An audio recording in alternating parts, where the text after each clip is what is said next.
别走，我等你上战场。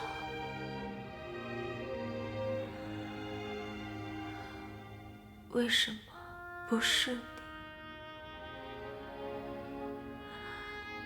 陪陪我，陪陪我不走，就在这儿陪着你。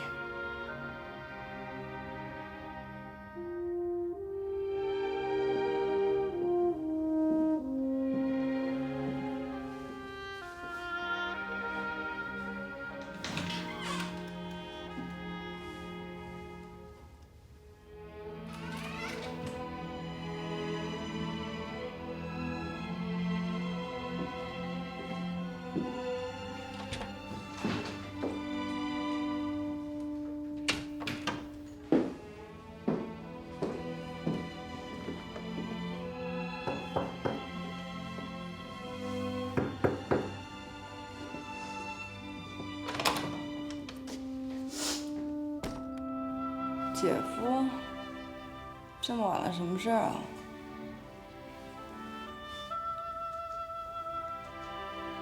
我姐又病重了吗？哦，没有，她还没退烧。哦，那你什么事儿啊？帮李姐换件衣服吧，她出汗浑身都是。换衣服你自己换就可以了，干嘛要我帮你换？刚才有朋友给我打电话，说有人要出手一个玉器，很可能是正品的，我得赶紧去，要让人家捞着就不好了，是吧？啊，交给你了。喂，你怎么这样啊？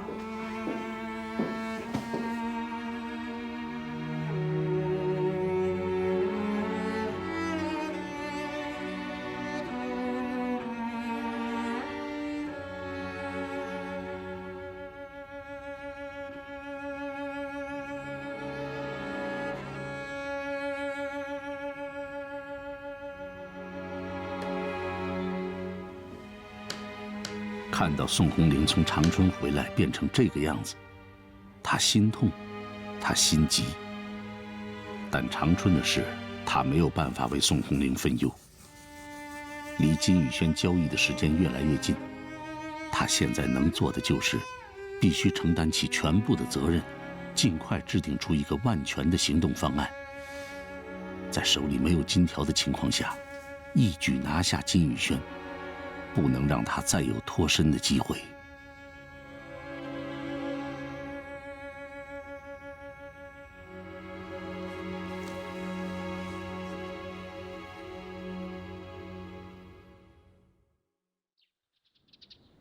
金先生，想不想知道我是怎么知道你和武田次郎的关系的？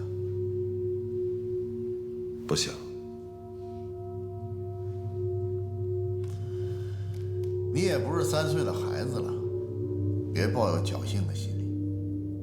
这点规矩，我想你懂。输了就输了，我认栽。态度不错。好，那你就说一说，你替日本人杀了那么多中国人，这个账咱们怎么算？我是军人。军人以服从命令为天职。说的没错。可你杀的那些人，都是抗日救国的义士，他们宣传抗日救国是没有错。你替日本人杀了这么多中国人，你说你还是人吗？杀人只是我的职业行为，在这一点上，程局长。咱们应该相互理解。咱们各为其主，立场不同。你放屁！什么叫各为其主？你们哪国人？你主的谁呀？你主的是日本人，你知道吗？你杀的全都是自己的兄弟，全他妈中国人。这位小兄弟，那我想请问问你们这些年杀的国民党，就不是中国人，就不是你们的同胞。说得好，看来你是不是从小没娘啊？我替你娘收拾收拾你啊！哎，部长，坐下。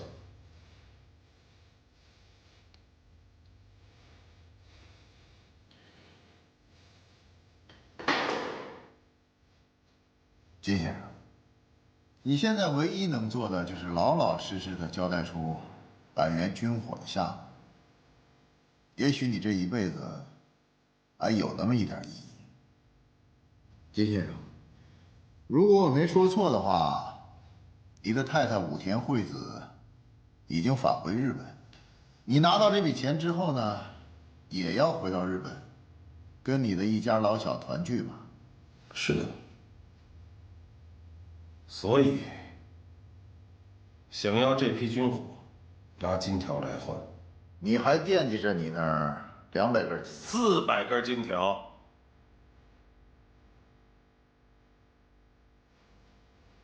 涨价，给国民党也是这个价。你真是爱财如命啊！这生意都做到监狱里来了。我需要这笔钱。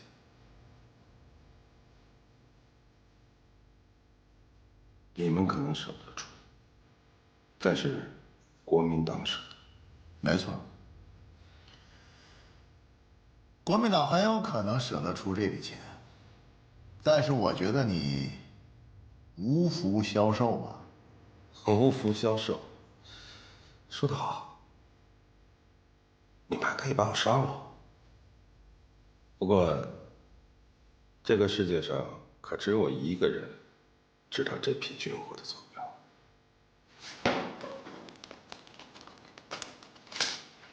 说不说？不说，老子现在一枪崩了，你信吗？现在痛快了吧？啊，拿枪指着人家，管带用啊？连个字儿都没说。我就是瞅不惯他那张脸。你越着急，他们就知道我们越拿他没招。没说吧？连个屁都没放。那咱跟他好好说，他也不招。咱又不能大刑伺候。你说咋办？进来。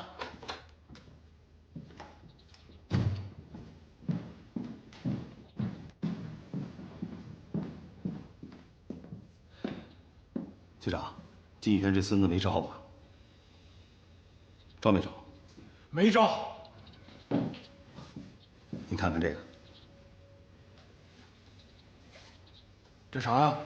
这是日本共产党签署的武田惠子遣返文件。真的假的？假的。假的？假的拿着它干嘛呀？正所谓英雄气短，儿女情长啊。局长，您推测的对，金宇轩这小子连他小舅子都要去击败，可见他对他老婆是有感情的。咱们正好可以利用他这一点呢。我明白你的意思了。你那意思是让我们假装知道他太太的下落，然后诱捕他招供，对不对？聪明。我跟你说，这上面的照片是我从哈尔滨老民政局的档案库里找出来的，这是他们结婚登记时留下的。怎么样？您看这招行得通吧？行得通倒行得通啊，就是用起来不痛快。局长，成大事者，咱不能拘于小节呀。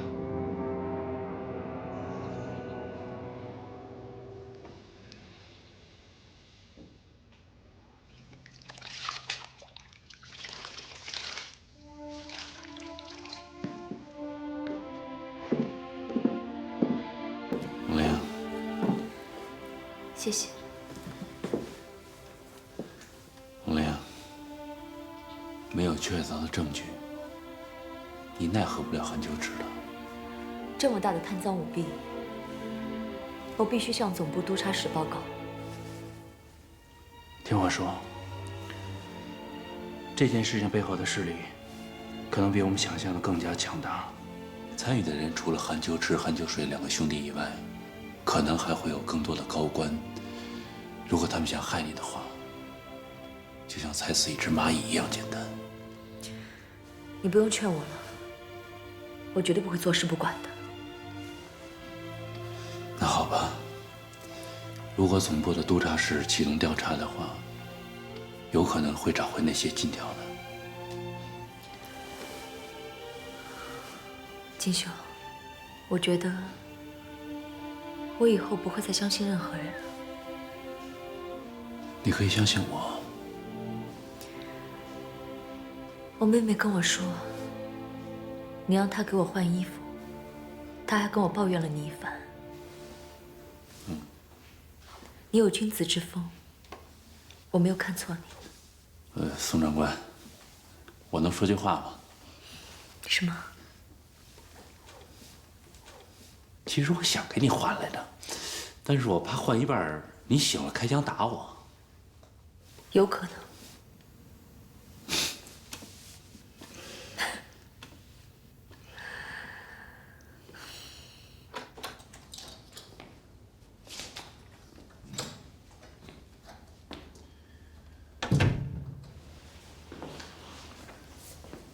怎么样，金先生？还在你的金条梦里，没有醒过来？是你们共产党还在自己的梦里没有醒过来吧？哦，这句话我还不太明白，说来听听。我知道我的这批军火对于你们共产党的生死存亡至关重要。想的够多的啊！国民党马上北上，他们背后有美国人撑腰，要枪有枪，要炮有炮。可你们共产党就靠老毛子给你们的那些破铜烂铁。打仗是要靠实力，没有好的武器，你们能打几天？说的有道理。今天我们俩好好聊一聊，啊，金先生，你刚才说对了2点。第一点，我们共产党的武器的确没有国民党好。第二点，我现在确实需要这批军火来支援前线。可是最重要的一点，金先生，你没有说对。武器可以打天下，但是他得不了天下。我们共产党人要是想得天下，就不仅仅依靠武器。我问你，10几年前中国工农红军的武器好吗？不好。但是我们一路走一路打，还是到了延安。蒋委员长的武器好，飞机大炮一大堆，但是照样没有灭掉我们小米加步枪，没错吧？我再问你，几年前八路军的武器好，不好，但是我们照样可以跟日本人扛，我们照样可以发展成100多万人的军队。你知道为什么？因为我们共产党是人民的军队，我们为人民战斗，为人民牺牲。我可以告诉你，这个国家早晚都是人民。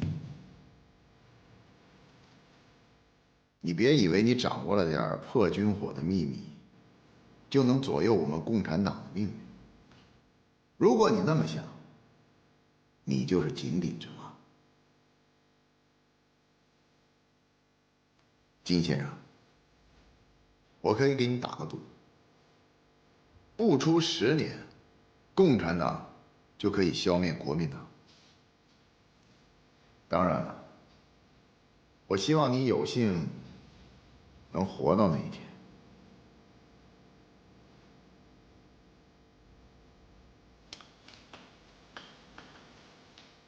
怎么跟你说呢，金先生？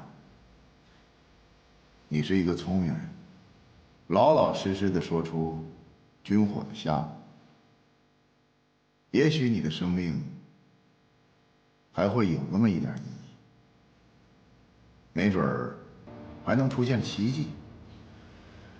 我可以让你在共产党治理的国家里安度晚年，但如果你是顽固不化，还是财迷心窍，那你只有死路一条。一会儿，你一个人好好在这儿想一想。我想在这个屋里能回忆起很多东西，比如说你的童年，比如说你的老婆。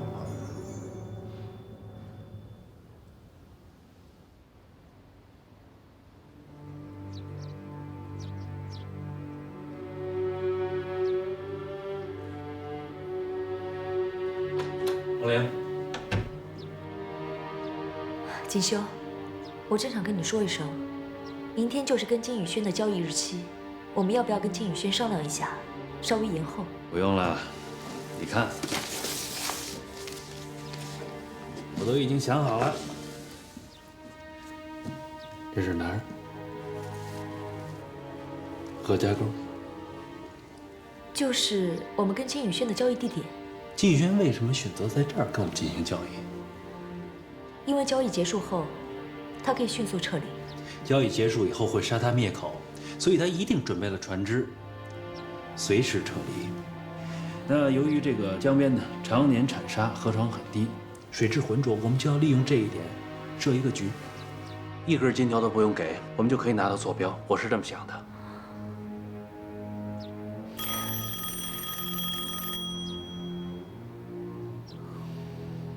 不接啊，用我回避一下吗？不需要。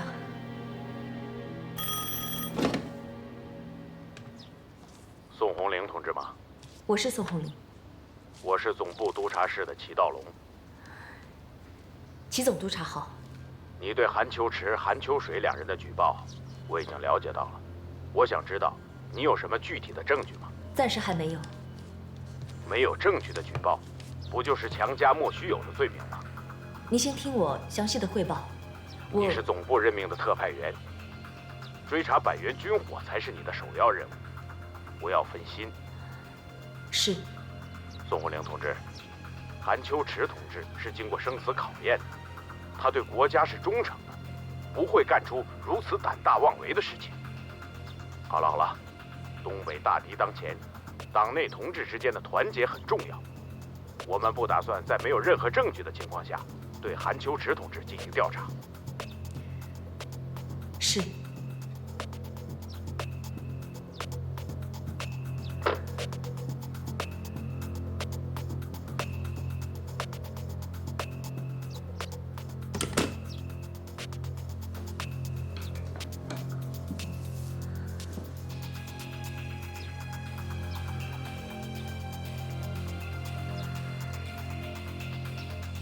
红玲，我说过，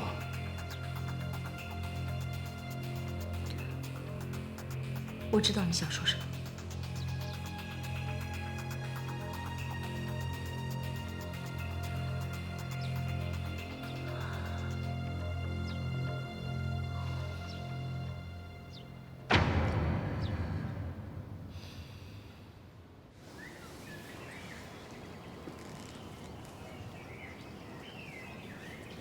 已经2个小时了，他会不会已经得知我们没有金条的事？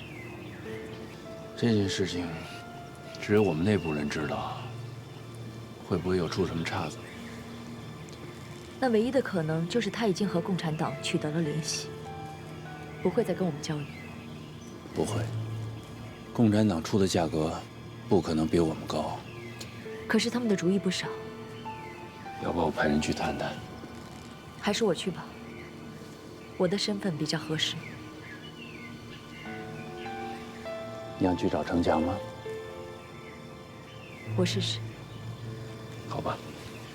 还有啊，不要再调查韩秋池的案子了。总部的态度很明确，你再这么下去会有危险的。我有分寸。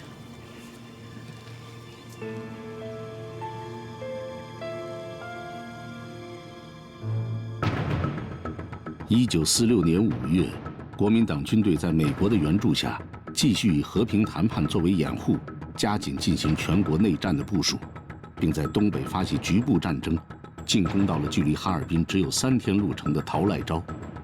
共产党军队殊死抵抗，以保证哈尔滨的安全。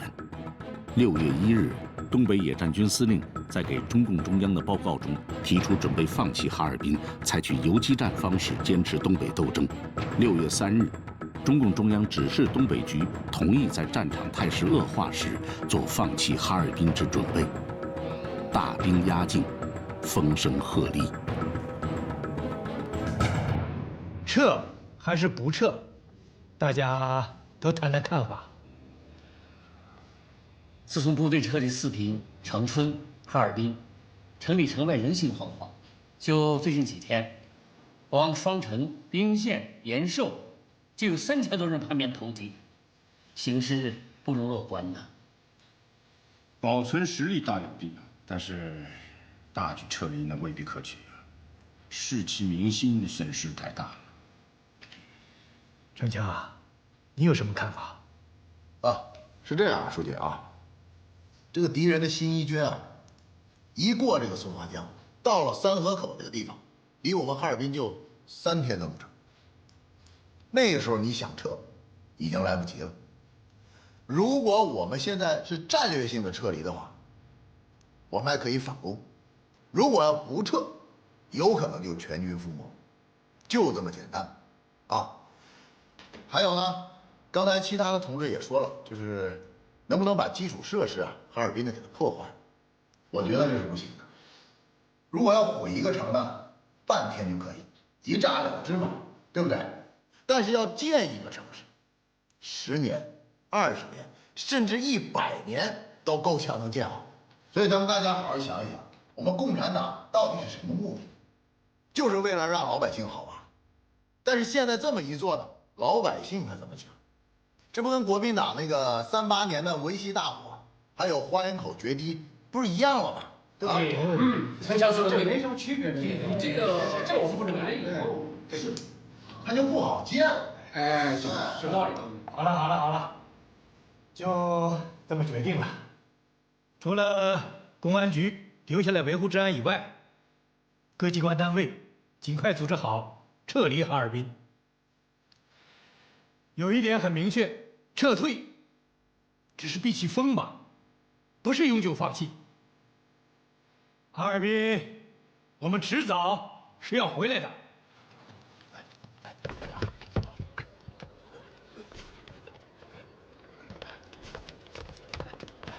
慢点啊，这个放那边。别放乱了。这小心。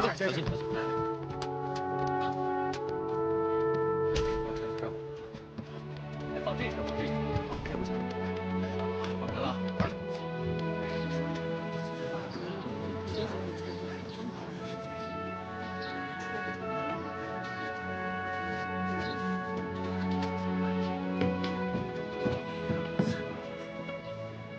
弟兄们，来，都过来。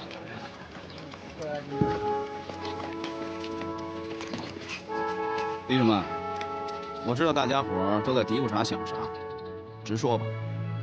咱哈尔滨可能又要变天了，不过咱也不是头一次了。当初无论是伪满洲国、日本人还是国民党，咱也都经过见了，没啥。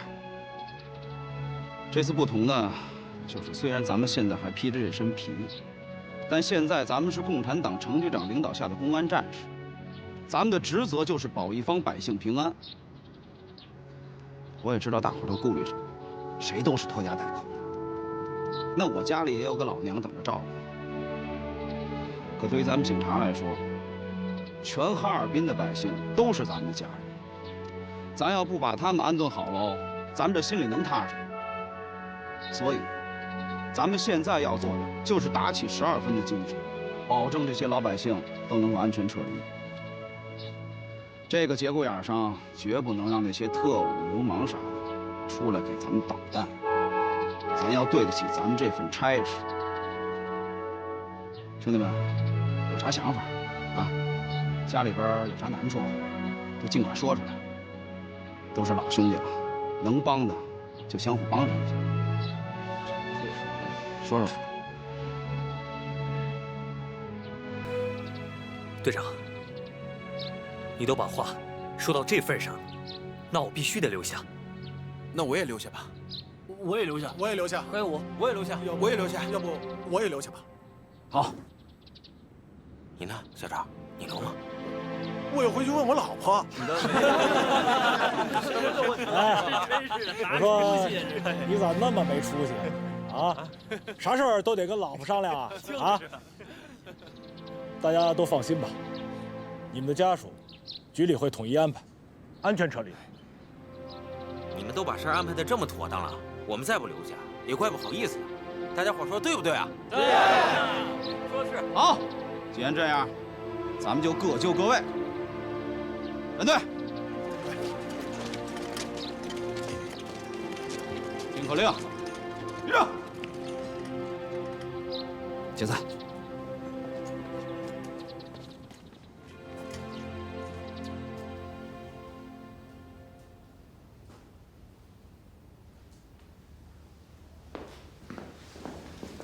站起来！喂，说你呢，站起来！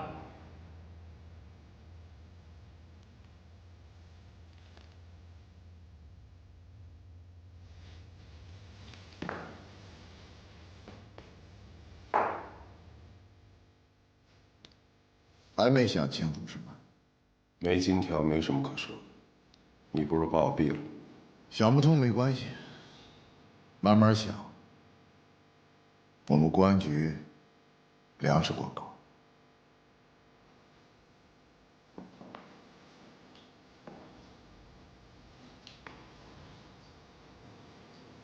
公安局的粮食管够，你们马上就要撤离哈尔滨了。你怎么知道啊？啊？小兄弟，你的表情恰恰证实了我的推断。这2天外头车水马龙的，傻子也能听不出来，不是什么丢人的事儿。满洲国走了，国民党也走了，你们共产党能在哈尔滨待几天呢？正所谓，行到水穷处，坐看云起时吧。没错。行到水穷处，坐看云起时。那也得看你坐的什么云啊。靳先生，你现在是不是特想离开这儿，去找国民党，跟他们做生意？但是我告诉你，你去不了，你也见不到国民党，因为我是那个最后离开哈尔滨的人。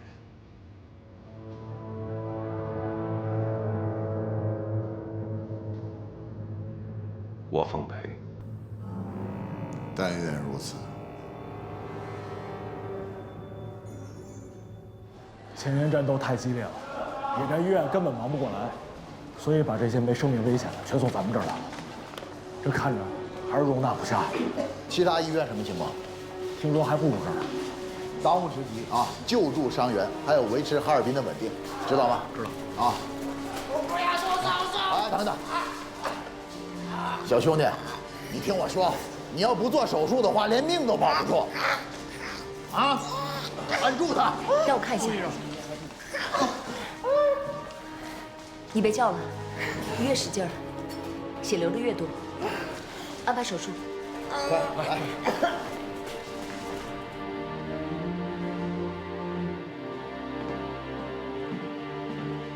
怎么样了？坐。伤到骨头了，现在只能截肢保命。如果早一点的话，也许能保住胳膊。是啊，也许早一点的话。对了，你天天来医院啊？也不是，忙的时候就过来帮忙。最近医院走了几个大夫，他们觉得仗快打到哈尔滨了，待在城里不安全。你什么时候离开哈尔滨？还不确定。你说，国民党会打到哈尔滨吗？不知道，但是我只知道，我会坚持到最后。我希望你走。为什么？我有些害怕。你有什么非留下不可的理由吗？还是有什么重要的任务？我想，哈尔滨的老百姓需要保护。再说了，城里的秩序不能乱。我想，这就是很好的理由。是啊，这是很好的理由。就像医院里面这些病人，我也不能丢下他们不管，所以我也会坚持到最后一刻。希望我们都能坚持到最后。哦，对了，医院可不可以再多加一些床位，这样就能多救治一些战士？医院的病床都已经满了，现在连走廊里都已经挤满了人。如果再加病床的话，这样，你跟我来。我们医院呢，其实设备是够的，但是地方不够，所以住不了那么多病人。你看看这里，把东西搬走以后，就会有很大的空间。哦，你的意思是把这些东西都搬走，把地儿腾出来，建立一个简易的医院，是不是？是，里面还有库房，稍微收拾一下，伤员就可以转过来。这个主意好，真的好啊！我替公安局谢谢你，替所有的伤员谢谢你，替别跟我客气了，进去看看吧。好，好，好。国军奋勇向前，节节胜利。昨日下午攻克松原，伤毙共军1500人，俘虏300人，缴获枪械800余支。共军主力残部正向松花江北溃退，沿途可见。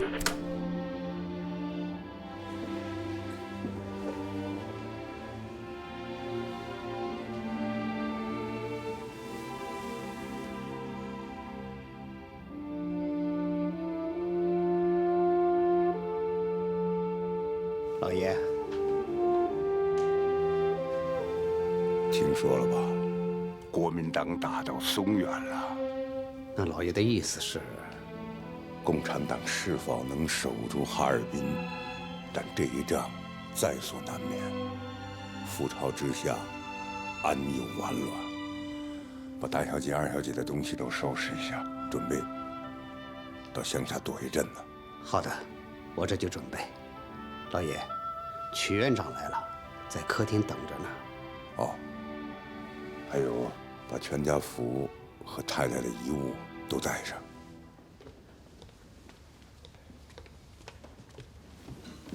宋公，坐坐坐，坐坐。哎呀，有什么事儿打个电话就行了，还用亲自跑一趟。可是这事儿，我觉得还是当面跟宋公谈比较好。好。啊，是这样的，这几天共军送来了很多伤兵，可是我们医院的床铺有限，收治不了那么多人。能收多少算多少，但绝不能拒绝。眼下的局势错综复杂，凡事我们都要留有余地。至于伤兵的数量超出了我们的接受能力，也不能算我们不配合嘛。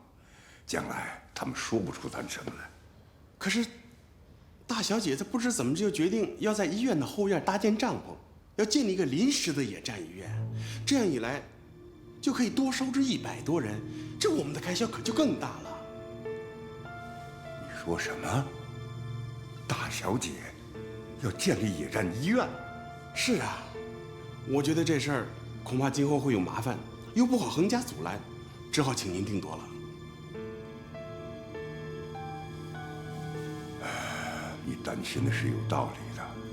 医院收治伤兵，可以解释成为是共军强行征用，可是你建立了野战医院，这将来国民党一旦回到哈尔滨，我们怎么解释？是啊，这仗能打成什么样，这谁说得准呢？大小姐很坚持吗？是啊，共产党那个姓程的公安局长正带了很多警察帮大小姐搭帐篷、布置医疗设备，正干得热火朝天呢。如果现在不阻止，那就来不及了。已经来不及了。他这是想先斩后奏。他从小就是这样，特别有主意啊，凡事不听劝。当年这不还离家出走去苏俄上学了吗？这件事情已然如此，就由着他去吧。强行阻止，我担心会得罪了共产党啊，将来很难说。他不给咱们小鞋穿。若是国民党再占领了哈尔滨，说我们通共，那我们再想办法解释。不过有一点，你必须告诉大小姐，野战医院可以建立，但她绝不能留在医院，更不能给共军的伤兵亲自做手术，以免留下通共的把柄。那好吧，我现在就回医院去跟他说去。算了，坐吧。事已至此，也不急在这一刻了。等大小姐回来，我亲口跟她说。我帮你扶着。哎，好，谢谢啊。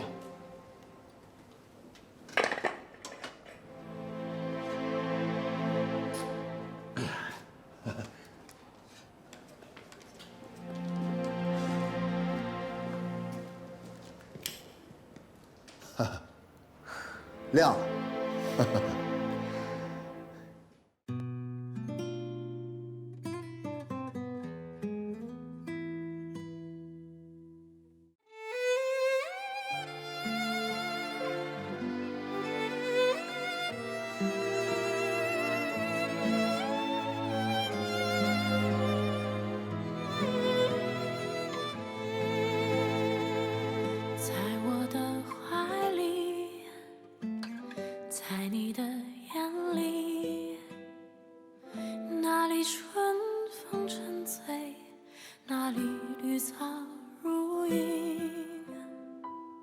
月光把爱恋洒满了湖面，两个人的篝火照亮整个夜晚。多少年以后，如云般游走，那变幻的脚步让我们难牵手。这一生一世，有多少你我被吞没在月光如水的夜里。多想某一天，往日又重现，我们流连忘返在贝加尔湖畔。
就在某一天，你忽然出现，你清澈又神秘，在贝加尔湖畔。你清澈又神秘，像贝加尔